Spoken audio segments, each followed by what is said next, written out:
Hi everyone, in this tutorial I'll show you how to remove backgrounds from images fast with Dzine AI. So, let's get started. First, go to Dzine AI and log into your account.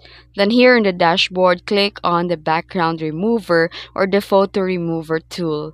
Then you can upload the image you want to edit.